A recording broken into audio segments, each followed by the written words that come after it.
So Clement Manyathela shreds the president's spokesperson on why it seems Ramaphosa can never take action no matter what he's seen, including what's come out at the Madlanga Commission. In this video, I'm going to show you what's going on there, and if you stay with me right up until my biblical reaction, you'll get to see the impact of this lack of action and decisiveness. And this is something that matters for us who believe that South Africa will prosper. You ready? Okay, press like. Let's start here. So as you know, President Ramaphosa decided that you are old enough to pay for the commission, but too young to see the interim report. So let's talk about then the political process, because this interim report, we haven't seen it.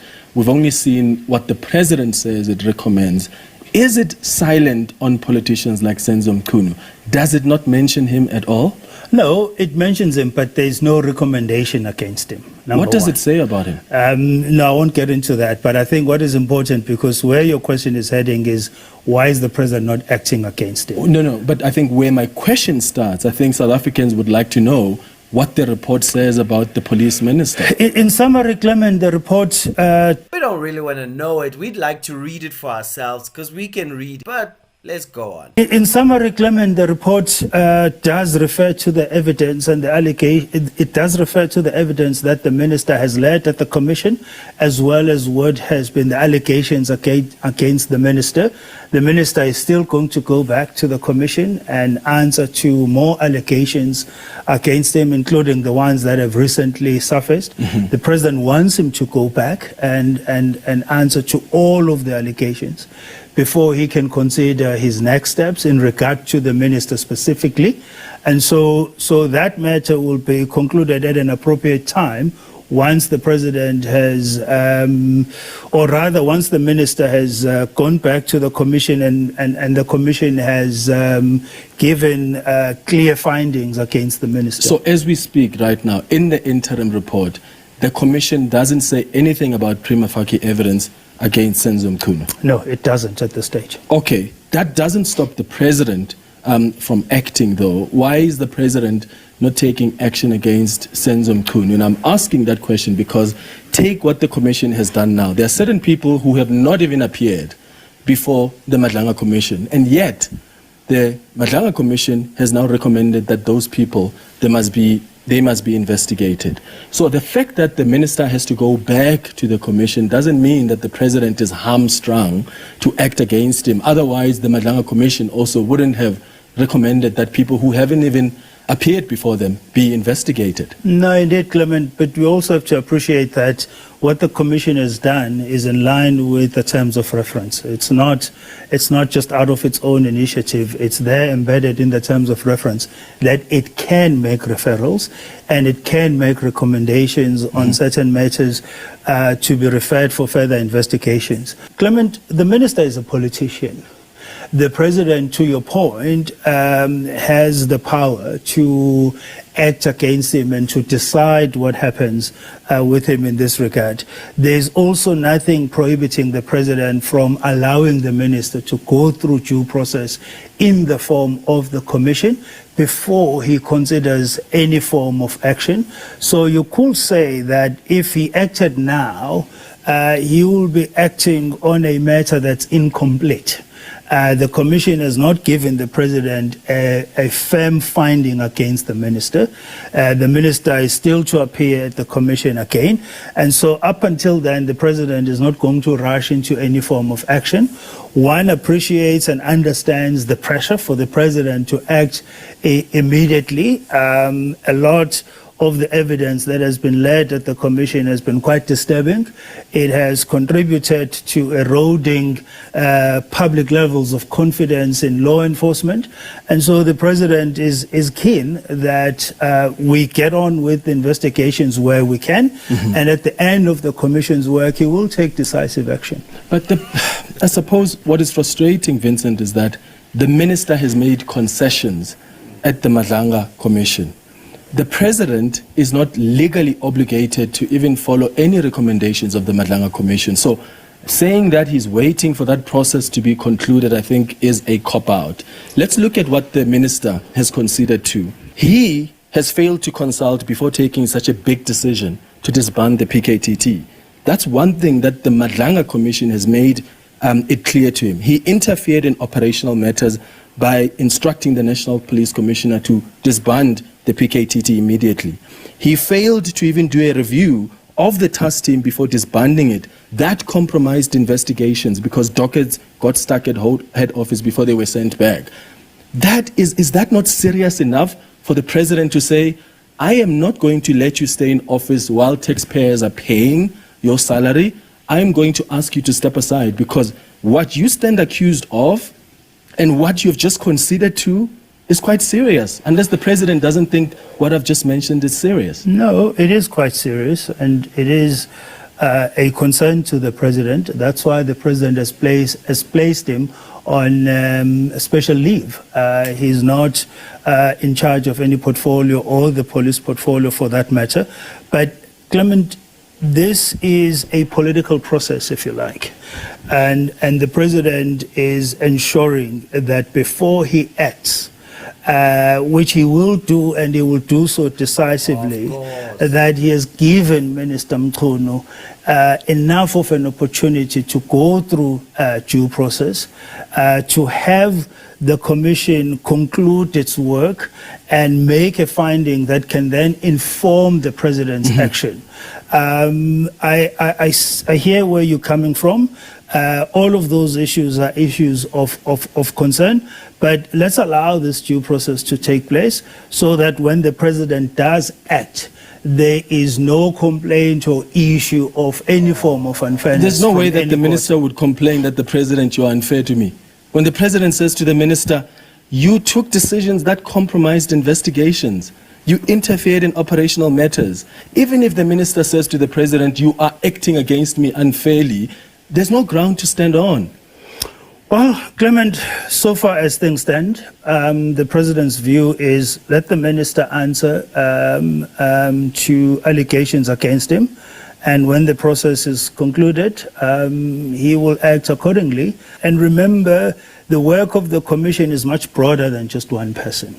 Out of the work of the commission, we're going to be able to even look at possible reforms that can be implemented, not only at SAPS, but throughout the entire criminal justice system.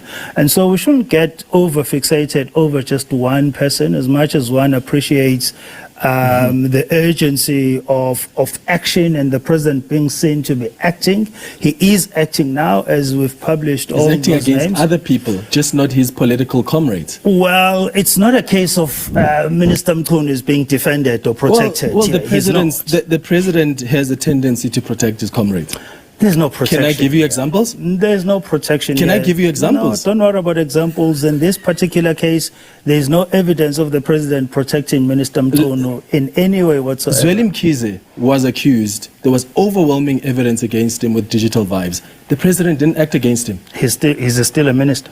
He resigned. And that's the point I'm making. The frustration South Africans had is the president said, with overwhelming evidence against Zweli Mkhize, he didn't act. In fact, he waits for Zweli Mkhize to resign. That is not decisive action. Decisive action is, I'm revolted with your behavior, and I see what the evidence is, and I can't have you in my cabinet. So is that going to be the case also with Senzo Mchunu, where the president then says, let me wait for him to resign? That is not decisive action. David Mahlobo, I've used this example to you before. David Mahlobo was found wanting by the task team the president appointed at State Security Agency. What did the president do? He gives him a job in his cabinet. Arthur Fraser is another one. I can go on and on. Arthur Fraser was found wanting. He did wrong things at the State Security Agency. Did the president take action against him? No, he didn't. He gives him a job as Correctional Services Commissioner. The point I'm making is we've seen this tendency before where politicians and the president in particular protects his comrades. He is not decisive. And hence now the frustration is, if really the president is concerned about what has been revealed in as far as the behavior of Senzo Mchunu, why would he want to wait for the commission to finish its work? Yeah, no, I think, Clement, your definition of protecting will be different from mine. There was no protection of former Minister Zweli Mkhize.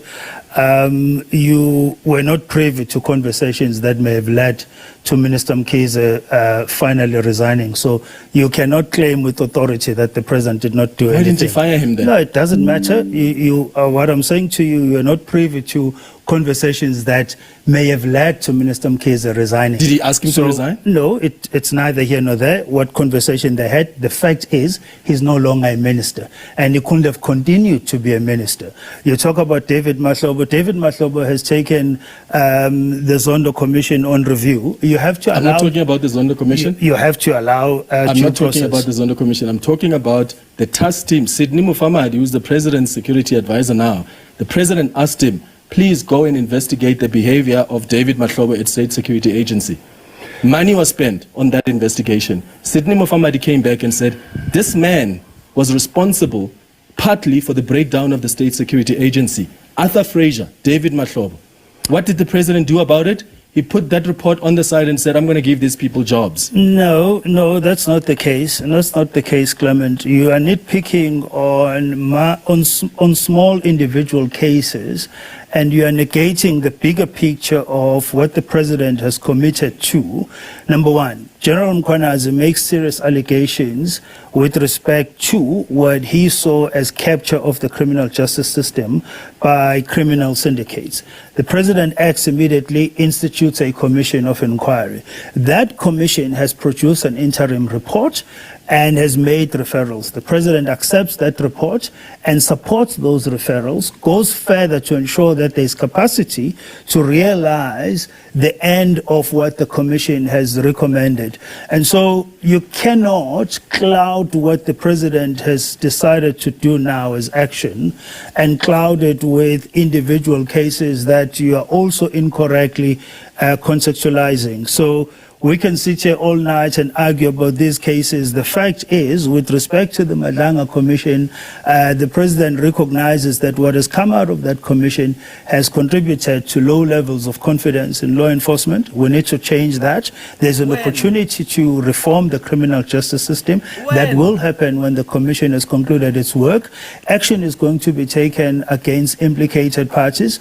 And so you cannot make a general statement and say the president doesn't act. You say he protects his comrades. I will respectfully argue that the president is a person of due process. He prefers to have due process in place. Sometimes at the cost of what? We are paying for a minister's salary who has found to have interfered in operational matters. We're a country of laws, Clement. But we're a country with a president who can decide that I'm not going to let South Africans continue to pay your salary because your behavior is bordering on interference. We're a country of laws, we have a constitution, and we're a country that ensures that when we deal with people, whether there are allegations against them or not, those people are dealt with in a fair manner. And that's what the president fundamentally believes in.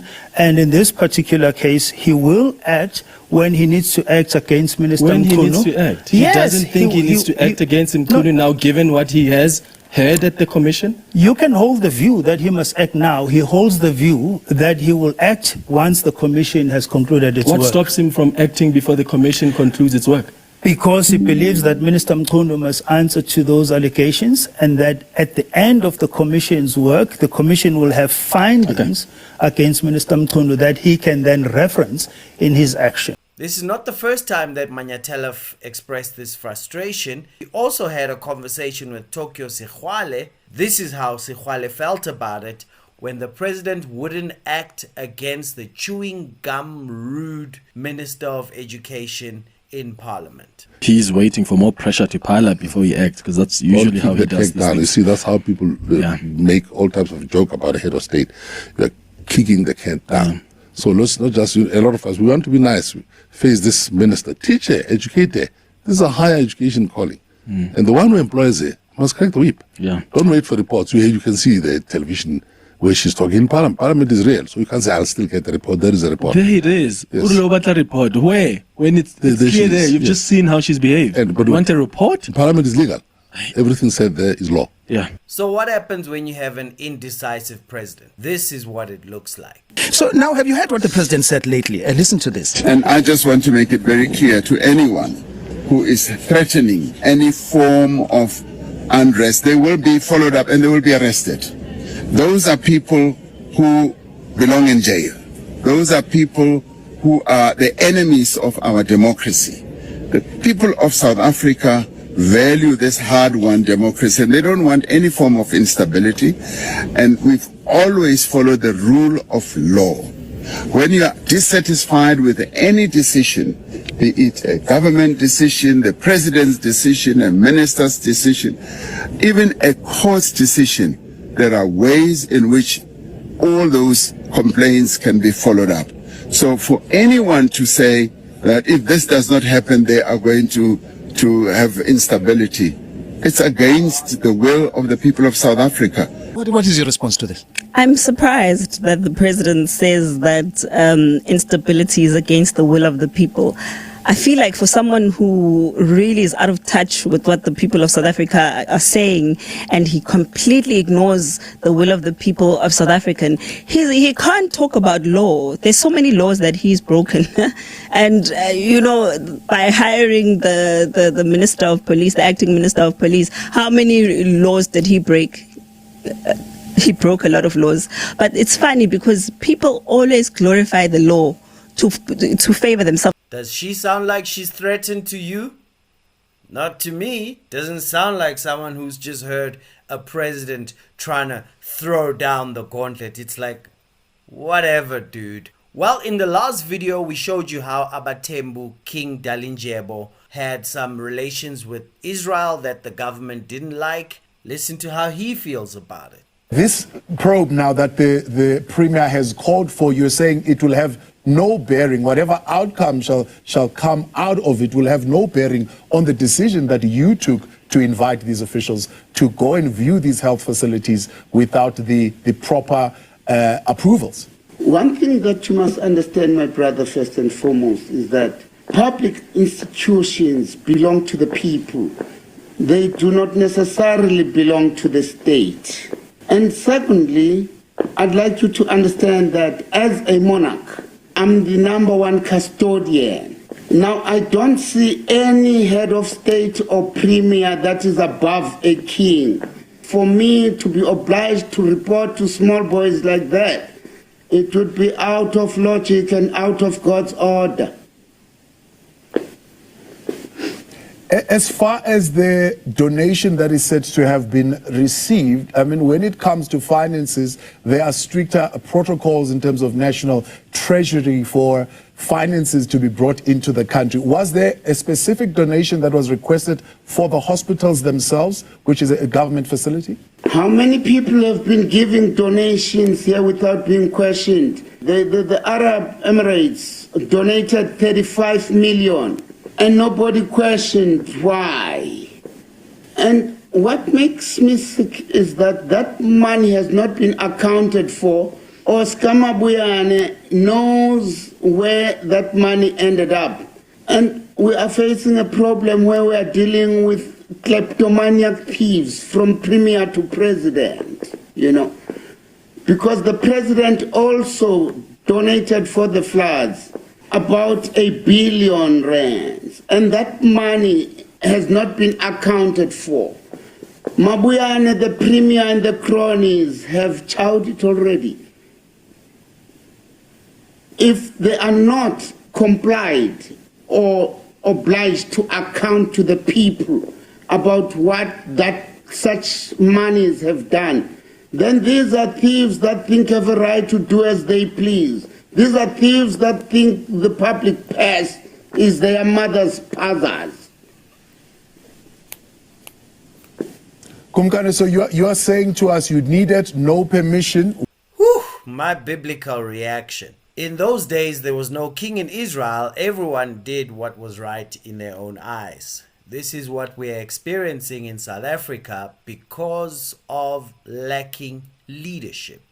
We only have a top politician who will fire in 1 second if it's a minister from another party, but we don't have a top leader, a number one citizen of South Africa. And every decision goes through the eyes of how it serves the ANC, but we have no number one citizen in South Africa. In those days, there was no king in Israel, and everyone did what was right in their own eyes. And so we are in a time in South Africa where the president can talk tough, and people go, please, law, what are you talking about? When Durko complains about the king meeting people, he gets to say, these small boys who are just kleptomaniac thieves talking loud. Why must I listen to them? First of all, they voted.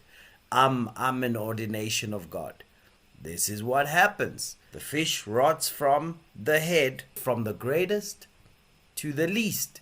And that's why we really need to educate South African citizens so that they make better decisions. Otherwise, the country descends into anarchy because they are not a number one citizen. They are only a number one comrade. 2026 is coming up. 2029 is coming up. So that's why I hope that you've already got your free copy of The Soft Life. It's right at the bottom. And please share it. As soon as I get enough feedback, we'll have printed copies that we're going to share 1 million copies of. But of this one, let's get it to 10 million citizens. The time is right. The ground is ready. Share it. Download it. Read it for yourself. It's free. It's on me. Share it with everyone on your WhatsApp. Freely just send the link to everyone so that we don't continue as a leaderless country. So, no man can serve two masters. Either you love the one or hate the other, or you'll despise the one and honor the other. You can't serve God and Karl Marx, so let's make history together. Cheers.